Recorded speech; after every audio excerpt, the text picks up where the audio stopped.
Hello, this is the Definite Article making my first video for Grinder School. I thought I'd introduce myself with a couple of tables of what I normally play, which is 25 NL Zoom. You may also see me at 50 NL.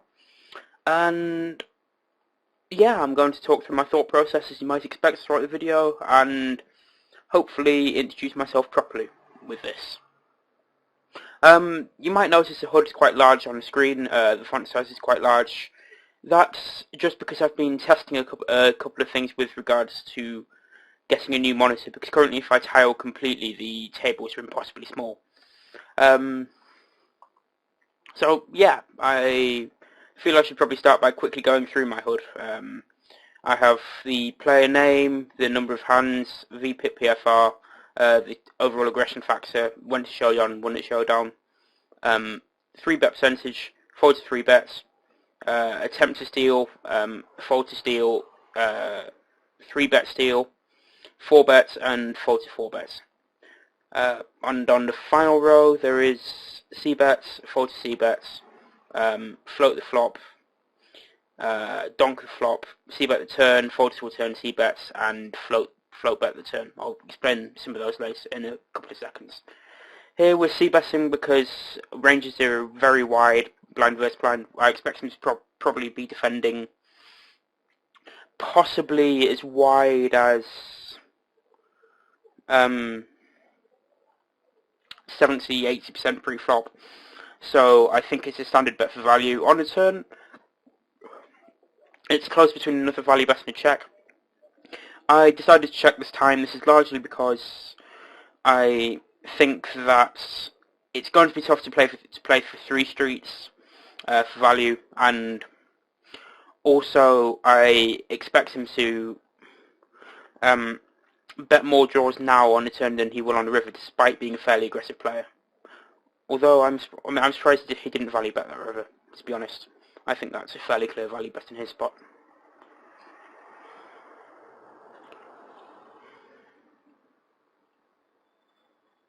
I think I'll be opening about 40% in a small blind as standard, though I may deviate from that based on the opposition.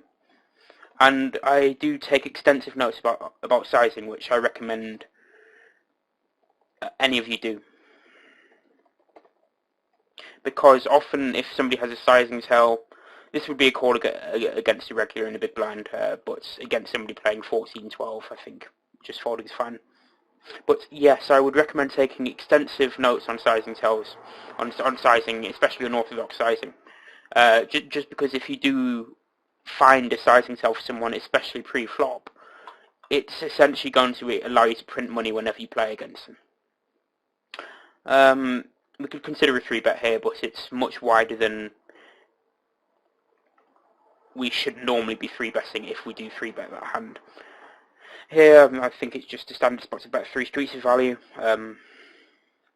I have no real notes on him which are going to suggest that he's going to play his range in an unorthodox way, either folding too much or calling too much. And the turn's unusual.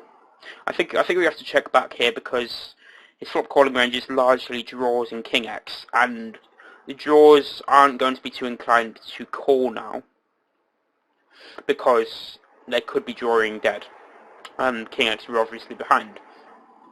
Sometimes he's made, sometimes he has ace high or whatever, but A, that may fold a turn, and B, it's probably easier to induce bluffs by checking back the turn, and this is to get value from the ace high hands. And we have to call the river after checking back the turn, just because we have the absolute top of our range.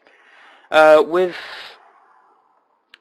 2 unknowns in the blind, well, one who's looking slightly fishy so far, and one who we don't have any specific reads on, but he's not playing a full stack. I think flatting Queen 10 suited is fine. It could be fine as a standard. I'm not too sure. It probably is. The one concern I have with flatting too many of these types of hands is that you're going to end up paying a lot of rake. You can certainly flat this hand in a rakeless game, but not necessarily otherwise. I'm not going to borrow this turn, even though it looks a bit like a scare card to his range, because I feel we can more adequately rep a wider range on the river. For instance, we can rep, say, 8s through jacks, well, 8s through 10s, possibly jacks more adequately on the river. And I expect him to give up on the river a lot of the time. And here, I think we should probably be bluffing all our air, because I expect him to have a lot of ace high. Well, that's an unusual line for him to take. I think with the probable fish in the pots, he should really be value betting that flop.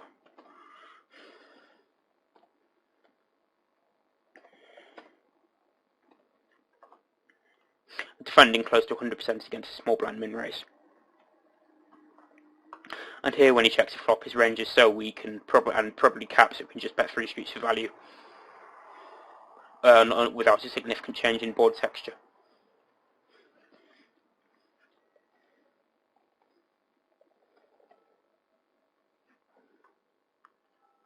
I mean, once Megadonk or whatever he was called played pocket nines those way, played pocket nines that way, I think he has to call the river. So I don't think his river play is bad, because, well, he clearly can't value bet the nut spots.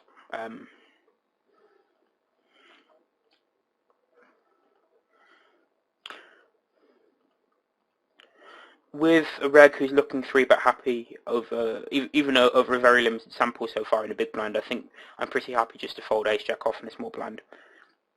We're going to be min-raising the bottom pretty wide because I think people are making a lot of folding mistakes in the blinds. They're not defending nearly as wide as they should be, so we can print money by min-raising a really wide range on the bottom. Even if it's likely to imply that we're not going to end up defending as much versus 3-bets as we should. Although we can probably defend a reasonable range against a 3-bet, we just don't want to defend a big enough portion of our range, given that people aren't going to be adjusting properly. So we're happy to give up a slight amount of EV when they do make this 3-bets, which they're not going to be doing an unusual amount. Given how much money we're earning when they don't 3-bets. Here we can bet the flop. We have some equity. And when a fish donks even fairly small, I think it's normal that he has some kind of showdown value. I rarely see fish doing that as a complete bluff. So I think folding a weak ace high there is, it should be our default play. Because although they're given the sizing that's often a weak range, fish tend to get very sticky even with weak ranges.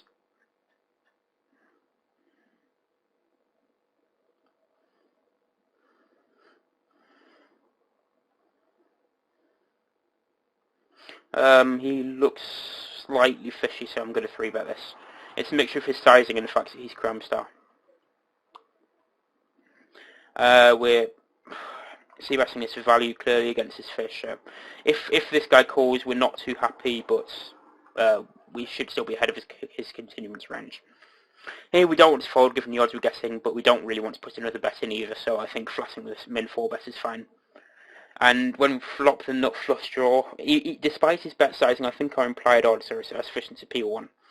If he bombs the turn again, I think we just have to fold, because I think his range here is likely really strong.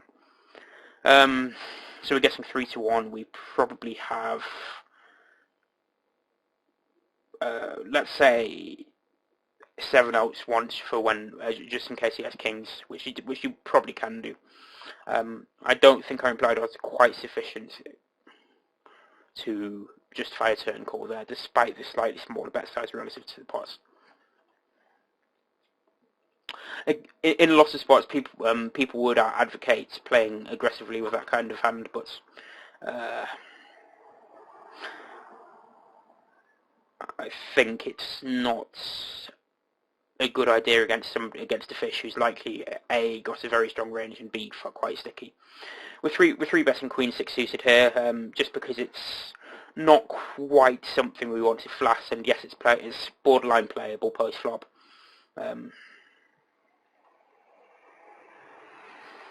And it's close to the top of our folding range with a blocker as well. So it's quite nice to have in your 3-betting range.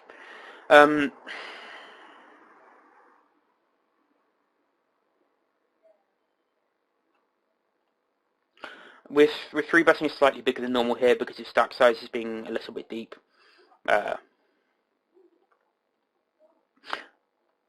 I know it's personally a leak of mine that I don't pay enough attention to stack sizes in Zoom, and here I think this is a good spot to flat close to everything,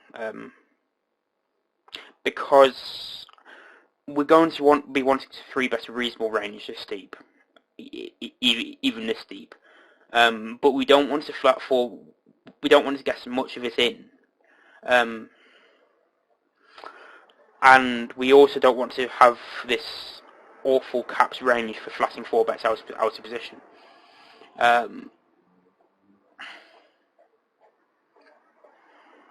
So that's why we'd be flatting aces and kings, just to prevent someone from really messing it up with our caps range. I'm just considering what to do on this river. I don't expect him to have a very strong range when he checks back the turn. And when we check call that flop, I think we probably have some hearts, some ace-king with a hearts.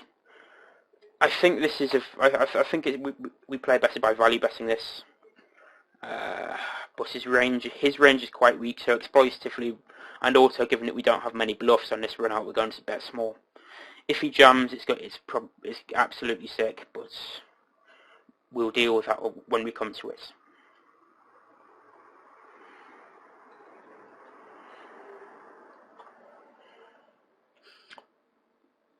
Yeah, for those of you who are unaware of why we should consider how many bluffs we have when we decide what size to value bet. Well, that's not very nice. In general, we should,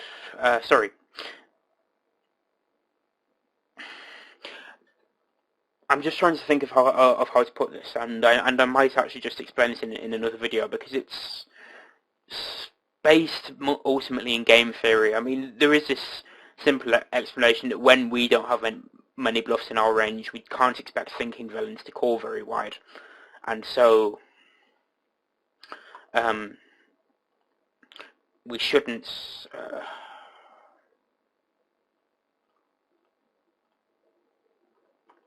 we can't expect thinking villains to call very wide, and so we shouldn't bet big to entice a call with a wider range. But there's also this idea that it's tough to in general, the more bluffs we have, the bigger we need to bet. And that may sound counterintuitive, because because people are used to the opposition in general making too many calling mistakes rather than folding mistakes, and so the orthodoxy perhaps from around 2007, 2008 was bet big for value, which is absolutely fine against lots of players, but against your competent opposition you're going to want to start because he's folding lots of c-bets, we're going to c-bet this. Normally we wouldn't on this board. You want to be creating ranges which aren't horrendously unbalanced. So the reason why you need to bet bigger with bluffs, bet bigger when you have more bluffs in your range, is that when you bet small with a lot of bluffs in your range, well, when you bet small, you can't bluff as often. This is getting into a really awkward explanation, but you can't bluff as often because if you have too many bluffs in your range when you bet small, your opponents can exploit you by calling more often because they have better pos odds. So they can call with a wider range and exploit you for having too many bluffs in the range. Thus, you need to increase your bet sizing when you want to bluff often, so that your opponents doesn't have as good pos odds, so they can't exploit you by calling. I think it's a c-bet against a fish. Because it's a fish, we're going to see c-bet slightly smaller.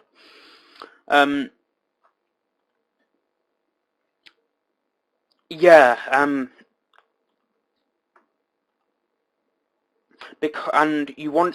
when you have a lot of bluffs in your range, you want to be betting big because in general you want to be betting often. The reason for this being in a world where everyone is perfectly balanced, the person with the aggressive range, so that is the betting or raising range, has an expectation of pots, and the person with the passive range, that is the calling range, has an expectation of 0. So when you have this range in which you can elect to check X, because it doesn't seem too bad, this is just a showdown value hand. And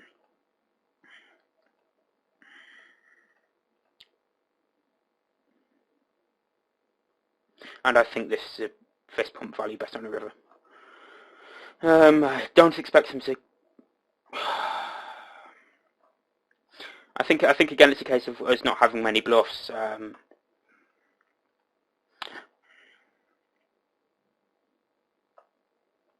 Yeah. So because the aggressive range has a higher EV, you want to be betting as much as often with as much of your range as possible.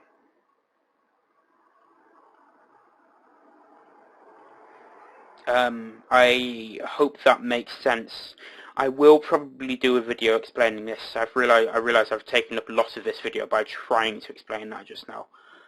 Possibly not doing too well. I think this is just a fold because I don't expect this guy to bluff here often. I'm getting 5-1. I think we can flash a suited king in a big blind.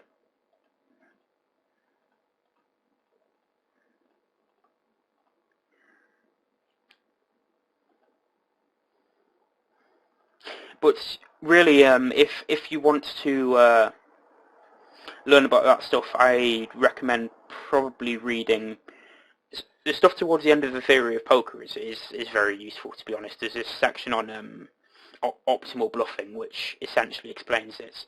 Then there's obviously the Janda book, which, although it's not easy to read, it's very good.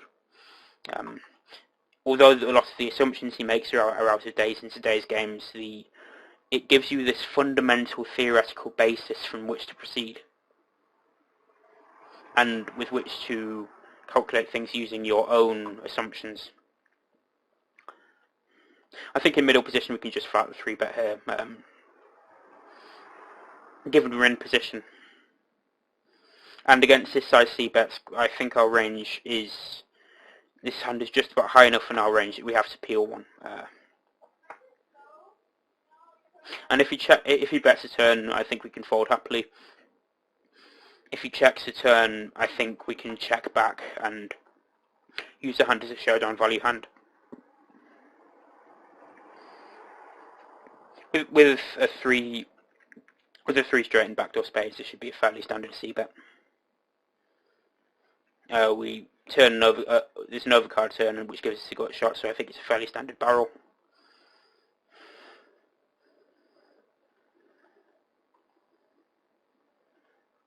Where are we? Okay.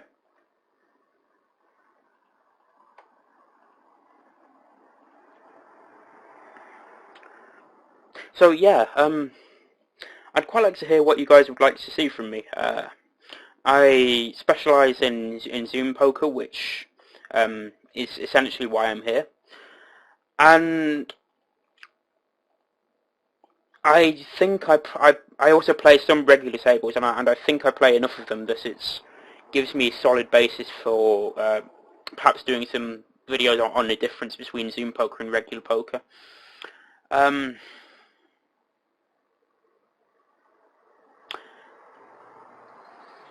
And yeah, I think I'm possibly looking to mostly theory videos, because I think that there aren't really too many theory videos for this sort of level. This looks like an extremely loose call pre, but given this pre-flop sizing and the fact that we have position and range so wide, I think it's just fine. I think, and especially seeing as he looks bad, we're going to raise his flop because we expect him to fold too often, and we have some sort of equity, lots of cards we can happily barrel, and also we have no showdown value. So it's not like we're just pissing away showdown value by raising the flop.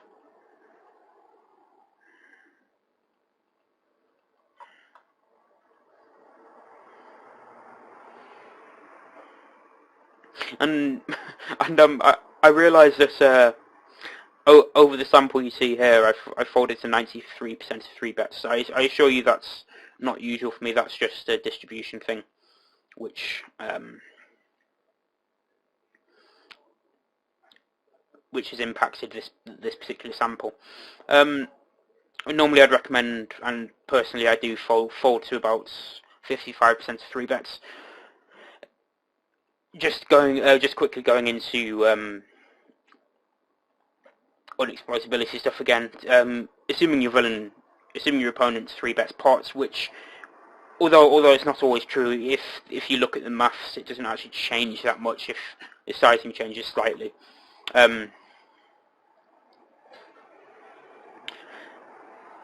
If your villain 3-bets pots, you have to defend at least 66% to have. Sorry, you need to fold a maximum 66% to prevent him from profitably being able to 3-bet any 2 cards. However, assuming you have a calling range, you need to defend a little bit more, because he's always going to have some equity when called.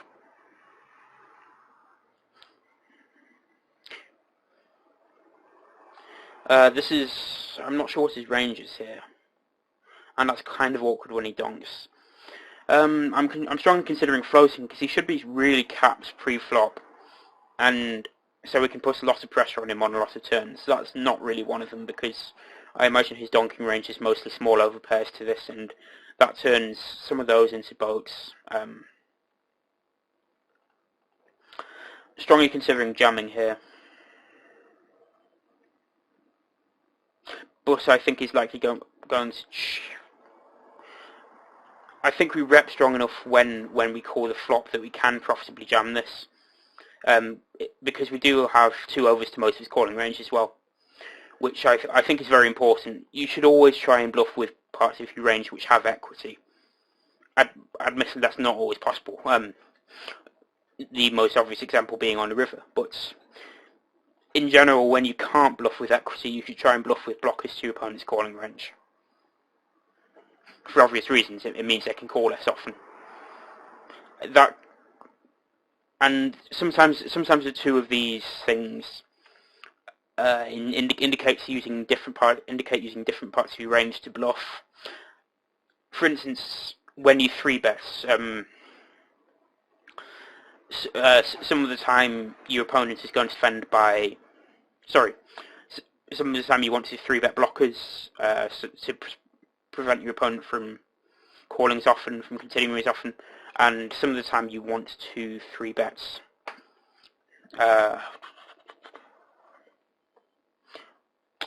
things with equity, so you can, well, not so much. Sorry, I am a bit thirsty, so I'm struggling to talk very clearly. I'm just going to flat this in position because it's a really small 4-bet, stacks it quite deep, and we can flop quite well.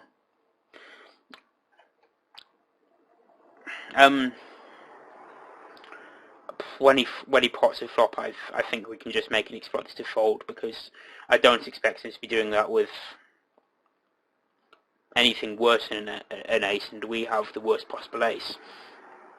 So yeah, sometimes when you're 3-betting as a bluff or light 3-betting, sometimes you have these arguments for using hands with equity, such as suited connectors when you can't profitably flat suited connectors, or even sometimes suited broadways when you don't feel you can profitably flat them. For instance, in middle position against under the gun might be one example.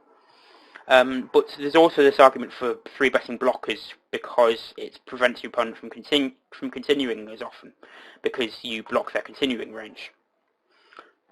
He seems kind of weak, so despite his smaller stack size, I think flatting there is fine. And his range is weak, so I think, especially when he checks that flop, so the plan is just to barrel off. I think we can value bet this turn now, to be honest. Because I expect a lot of his flop check call range to be ace-high hands, and even when we're behind, we have, which isn't often, we have a significant amount of equity. So, going back to what I was saying before, you have this basic argument between using equity and using blockers. I think I might have to re-record this video. I'll look through it and see if it's good enough. And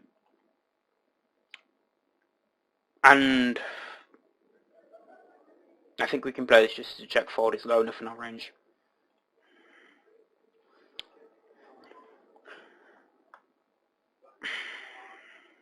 And I think we can delay the c-bet here because we don't really have many bluffs here, and we can check some ace-x on that flop. So once you have this argument, I think the answer is, I don't know what the hell he's doing there.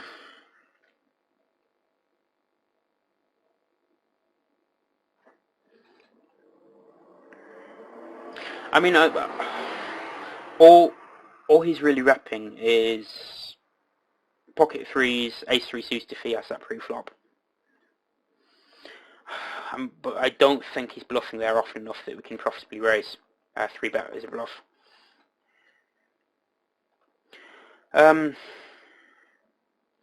Against a reg with whom I had history, I'd strongly consider overbetting his spot because I don't expect him to check strong flush on the river ever, and we have a lot of bluffs. But against an unknown, who they're probably going to assume that our overbets are super value heavy, so just folding is best. So finally concluding what I was saying, considering how strong his range is here, I'm just going to check this back. It's nice to have some strong hands in that check back range. And now we can bet 2 streets for value. I feel that the answer to that is the more often your opponent's going to defend by raising, the more you should be weighted towards blockers, because your equity obviously matters less when you don't get to realise it. The more your opponent's going to defend by calling, the more you should be using equity. Though a blocker is also useful. It's still useful. It never diminishes in value, but the thing is, it never really increases in value with your opponent's range. And I think that's just a fairly standard thing which applies pre-flop and post-flop. The rationale shouldn't really change.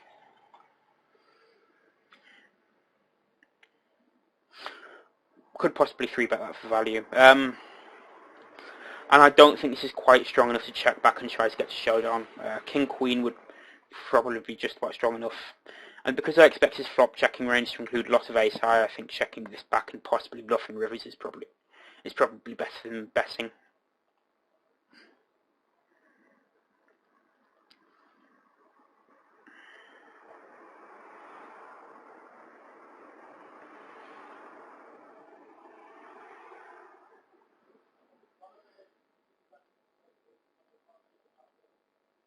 This should be a standard check back for showdown value. Probably peeling one if he bets a turn, and folding rivers because our range is strong enough that we can defend enough on the river by folding. But normally we could just fold this. We're checking back because our range looks so strong. This is quite low within it. Normally we just fold this, but this guy is barreling quite often. He's shown a tendency to bet big, so I think our implied odds increase. And here we can value bet this river. We really don't have many bluffs which bet neither flop nor turn, and we want to encourage calls from a wide range, so betting small on the river is best. But because when he checks 3 times, his range is very weak.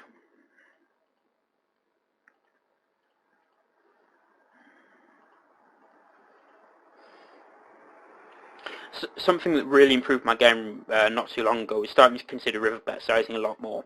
I used to just, I mean, you've probably seen me just using the 68% button quite often, and I should probably consider flop and turn sizings more too, but I think river sizings are most important, because obviously they're the decisions for the most money. You have pot geometry things on a flop and turn, so what that means is basically the more if you put in 1 more big blind on a flop, that can often end up in being 10 more big blinds by the river.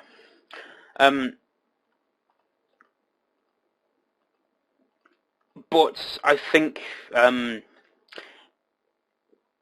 the flop and turn, it's also much harder to make significant bet sizing mistakes.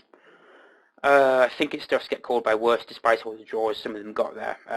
We also have some nice blockers in equity, so I think just checking back here is best, and raising because we have no showdown value.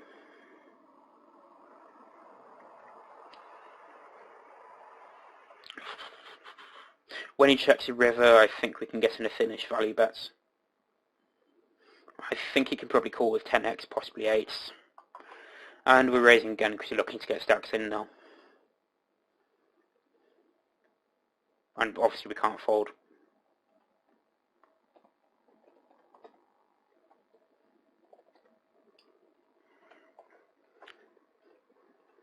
And that's just the sort of thing that you can chalk up to a cooler.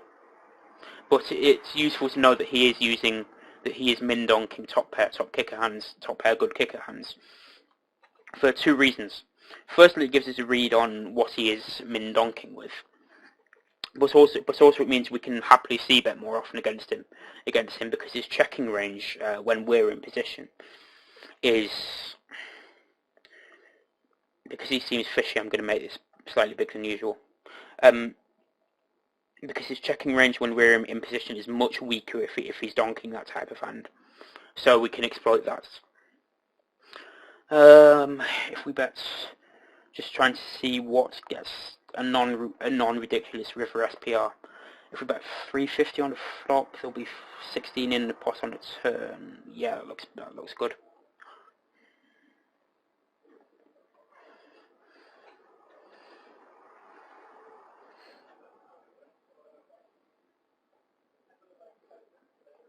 And this is obviously just a call, but I think but in this significance spot, I don't want to give off any timing tells.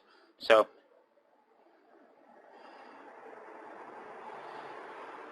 yeah, and now we either snap call the turn or jam ourselves, and hope he doesn't want to fold whatever he check raise the flop with.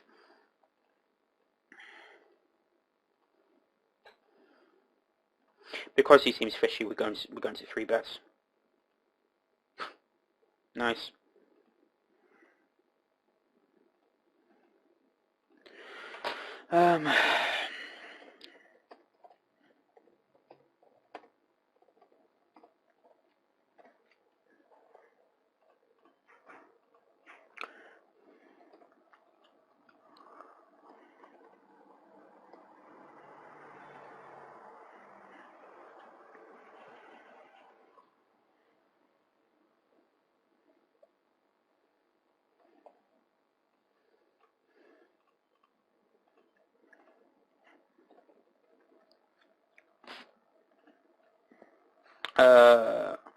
We have enough backdoor equity, and we're just about low enough in our range to see bet this.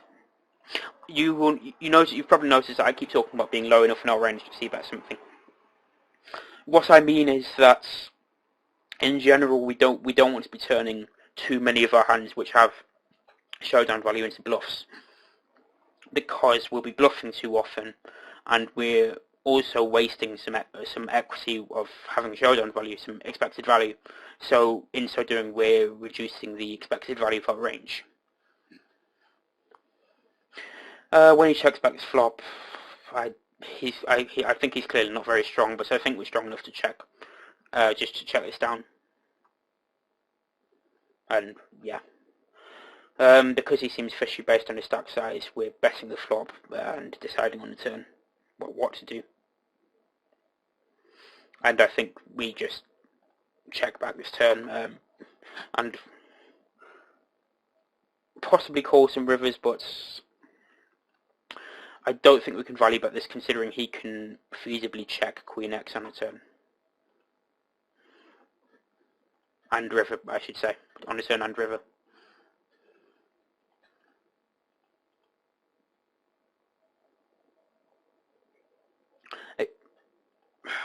I'm not auto folding that 8-4 suited because it's an open against that tighter player in the big blind.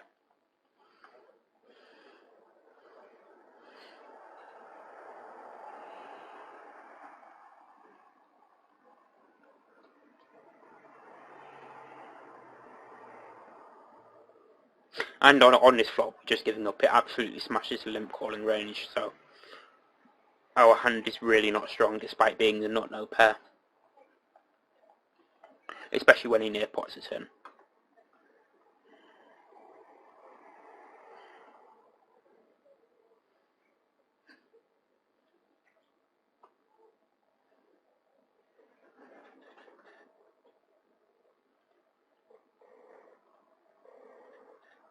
And we're just giving up on this flop. We have no equity when called and some vague illusion of showdown value, so... Well, not so much an illusion, but we'll rarely be able to get to showdown when we're ahead. He's folding so many c-bets, so we should be able to profitably c-bet this. It could be a c-bet anyway, I'm not sure, but this is an interesting spot. I don't think we can get 3 streets against any of either player's range except for sets, which are going to bet 3 streets anyway. So I think the plan here is to check call, check jam. Although we don't really have a bluff range for doing that, we're just relying on him making mistakes.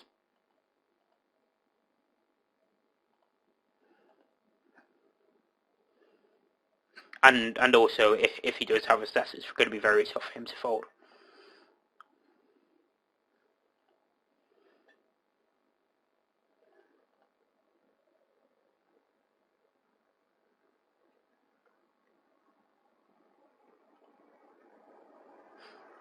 Yeah, if we do just bet flop, he probably just either folds his turn or river.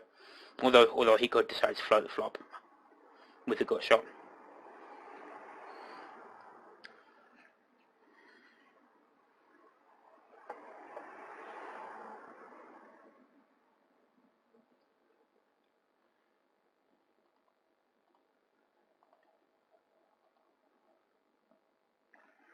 Excuse me, I'm just going to take a sip of a drink.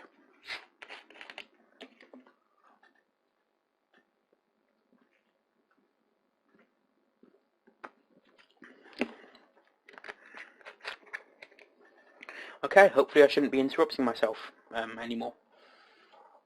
I think this guy's going to bet the turn near 100% when we check back the flop, just because he's c-betting so many flops. So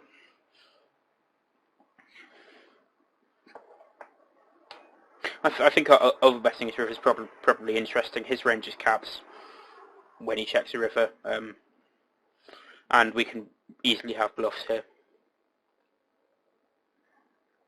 And he normally wouldn't expect us to overbet a 10. I should say I flat ace, king, and queens against under the gun as a standard, and I think this is just about what we can defend against this squeeze. Because if you consider continuous ranges, you're not really ahead of them. And also you don't want to get all in, and when people are out of position under the gun, they defend more often by 4-betting or folding. I think he's tight enough pre-flop and betting big enough on this flop that we can just fold. This is a good hand to 3-bet lies. Given I don't think we can quite profitably call it here.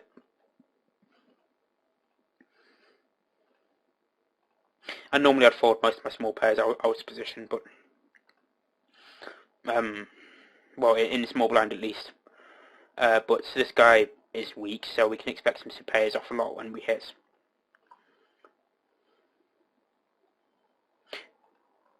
I'm not sure about bluffing that turn. I think we can defend all suited aces this deep. But I don't expect this guy to bluff very often at all, so I think just folding here is fine. We don't have enough equity to call, and I don't think we really have any value hands when we check. Do I have any notes which indicate? Okay, he's only c-betting 49%, so he can very feasibly be checking, so like ace-jack suited here or whatever. He decided to 3-bet. What's he 3-betting from the blinds? Whoops.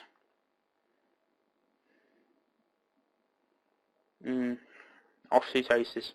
So I'm actually going to check back this turn again,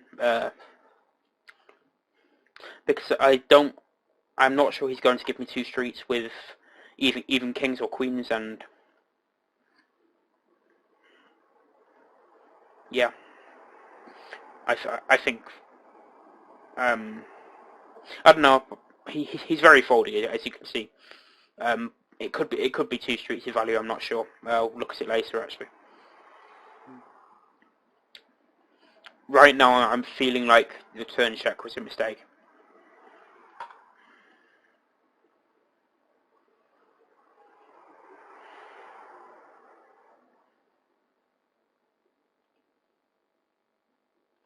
Yeah, I'm pretty confident it was.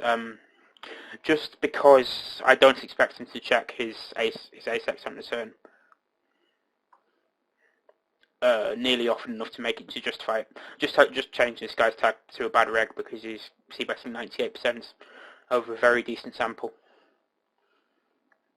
which is obviously pretty terrible. I don't expect this fish to be going crazy. We can check some ace-x there on the flop, so.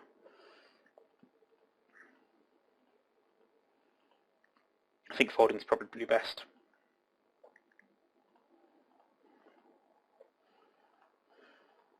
Especially considering I expect most fish's ranges for defending against 3-bets to be weighted towards high cards, as well as their opening ranges in the first place.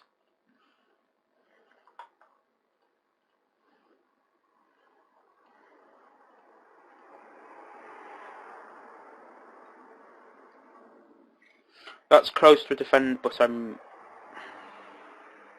just not comfortable with playing that sort of hand post-flop even against a min-raise, against a guy whose tendencies I really don't know. This is just outside our calling range, so I'm going to 3-bet it.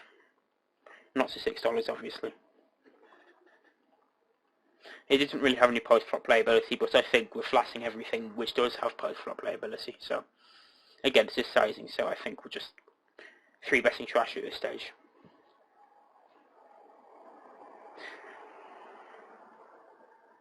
And considering I expect them to flat a lot of Broadway sort of things out of position, and we really don't have much equity at all when called, I think just checking back is best. And again, we're going to check back. We're going to check back this turn if he checks, because he can check Queen X. His range has become still stronger, and we still don't have much equity, and we expect to be able to bluff the river more effectively if he's checked 3 times as opposed to 2.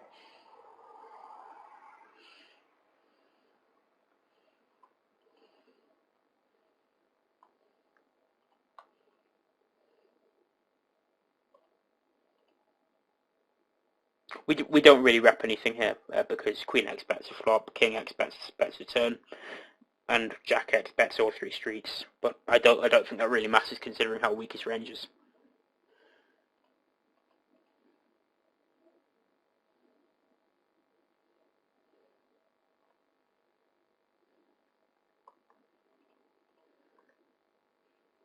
I know this guy has a donking range, but I'm not sure what it is blind against button.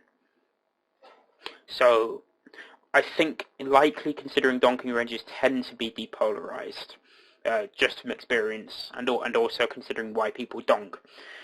I expect his checking ranges to be slightly weaker, but I'm not 100% sure about that. Either way, I think King 7 of Hearts on that board is a c-bet, but I think I can probably c-bet slightly wider still.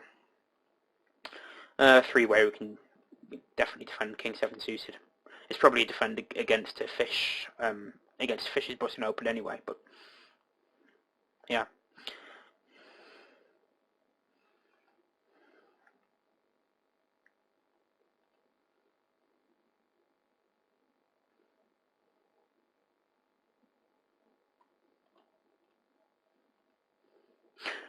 As a default, I tend to play a 3-bet forward strategy in a small blind.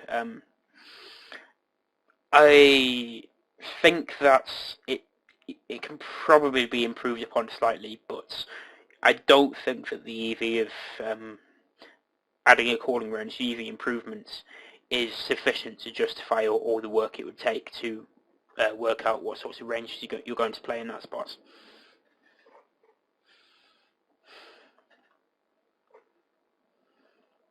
That's always rather frustrating.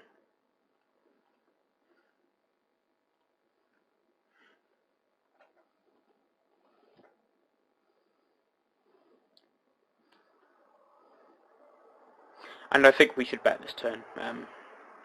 I expect the fish to bet all ace-x on his flop, and although we have no idea about his range, he could still be disconnected by the time. No, evidently not. But when he checks a turn after the flop checks through, I think his range is fairly weak as well. Although we don't have much equity when called,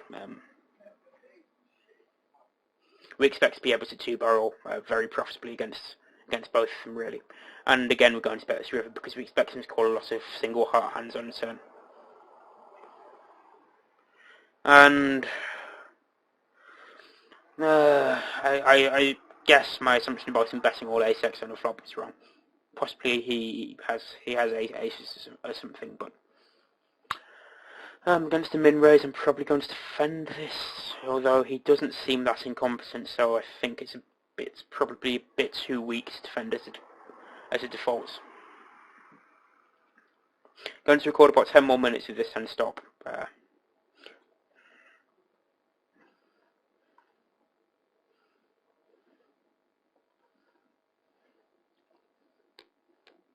His folds 3-bet seems to be very high, but I know mine over this sample, for instance, is nothing like my true folds 3-bet is nothing like 82%.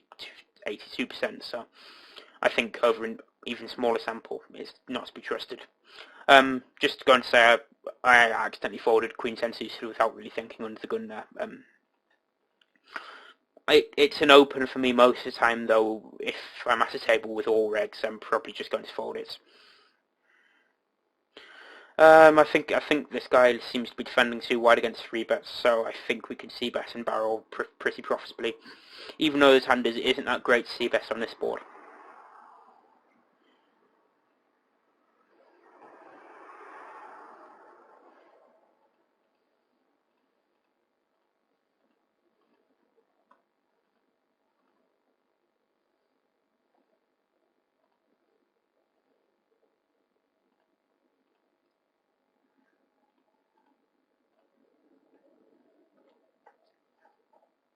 This is the thing about live play, to be honest.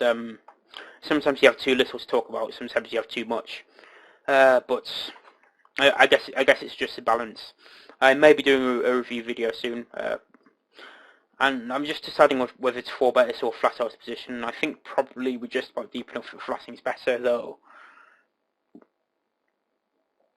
Especially considering we haven't seen him 3-bet light yet, though I think we probably have to call down on most runouts. And now bet turn in river.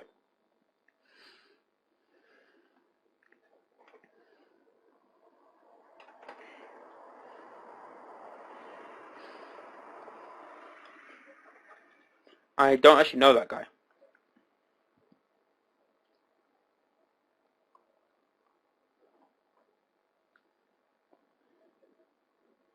Oh, right. Yeah, okay. Sorry.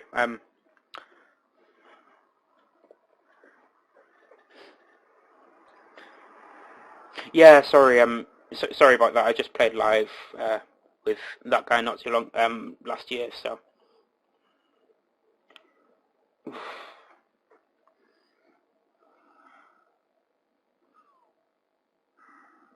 this is kind of close because his sea betting range should be fairly strong. I'm pretty confident he knows that, which makes his calling range fairly strong. Sorry, I didn't mean to indicate a raise there. That would be absolutely awful. I think this is just about strong enough that we can't fold it, but it's close.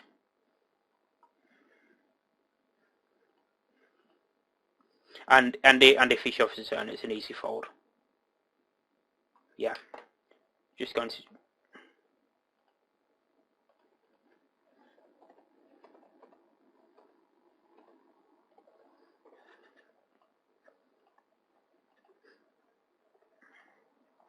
I'm going to look back at that flop.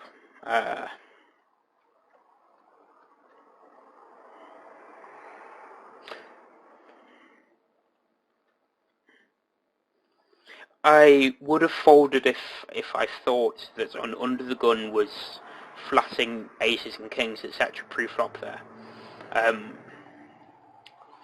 But otherwise, I felt he had a few too many floats. We're opening because he's so tight. A few too many floats, a few too many nines, sevens hands to fold there. But it is close.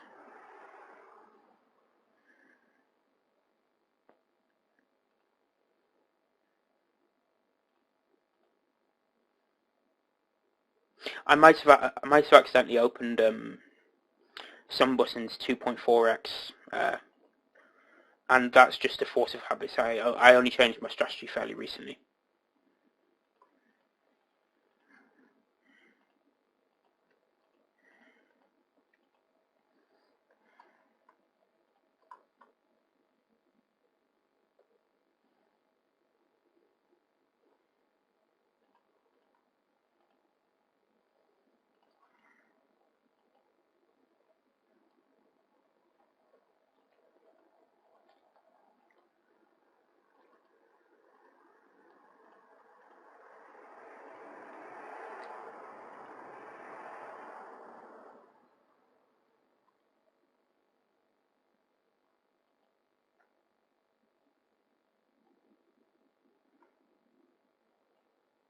I'm going to 3-bet to isolate this fish.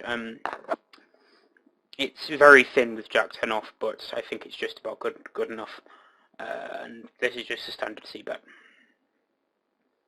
Considering his 3-bet sizing, we can just about defend this, but this is the absolute bottom of our range, and we have no desire to barrel a fish whose range is mostly ace-x. When he checks his flop, I expect his range to be very weak. So the plan is to barrel off most of the time with most of our range, because I think that's one of people's leaks at this limit. They cap their range unreasonably and then don't fold they don't defend nearly enough of it.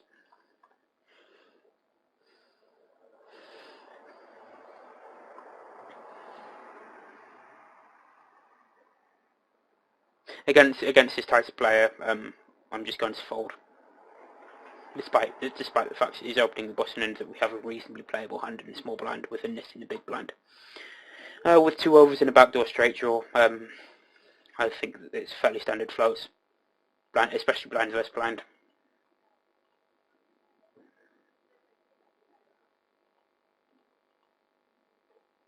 And now the plan is just to call down on most rivers, including this one, unless he bombs it or overbets it.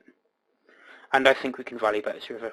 He can have some ace-x and call with those. And because he's a fish, we don't really need to worry about targeting a weak range with the smaller bets.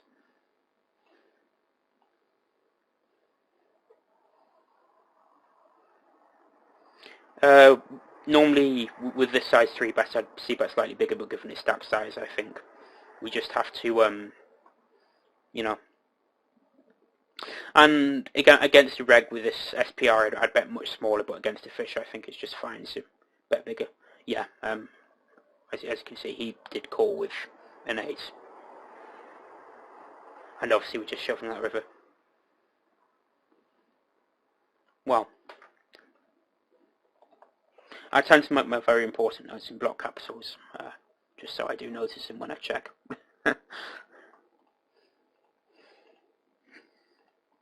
Which is always nice to receive a gift like that, I'm sure you'll all know. Although from time to time it feels like ages since you've had one of those. Wouldn't normally open Queen Jack off here, but with fish in a big blind and only one known reg behind us, I think it's fine. And again, normally I wouldn't flat 7-6 suited there, but considering he seems fairly fishy, I think it's probably fine, and I don't think we can bluff this hand because his range is too strong. Plus he can still be checking Jack X, Queens, some King X maybe. Although I'm not so sure about the latter, seeing as he is a fish. And also we have zero equity when called.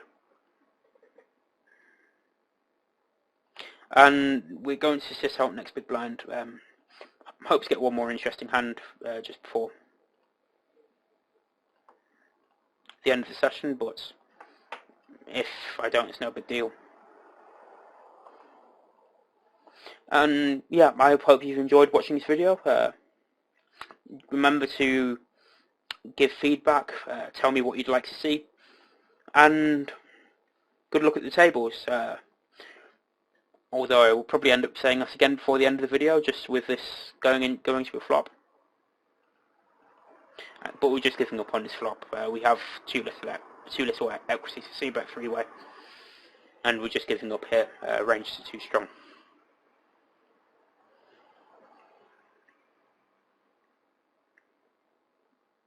Considering bluffing here because this is close to the nut bottom of our range, but we can't bluff raise because we don't have any Ace of Hearts hands, or even King of Hearts hands really.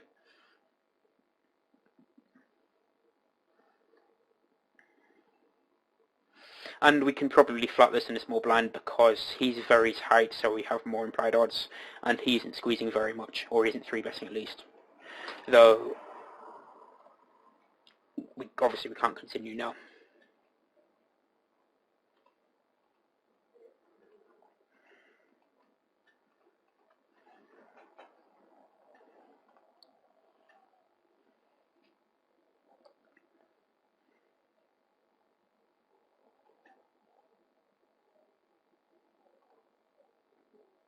Okay, and now this has been the definite article for Grinder School. I hope you enjoyed the video. Good luck at the tables.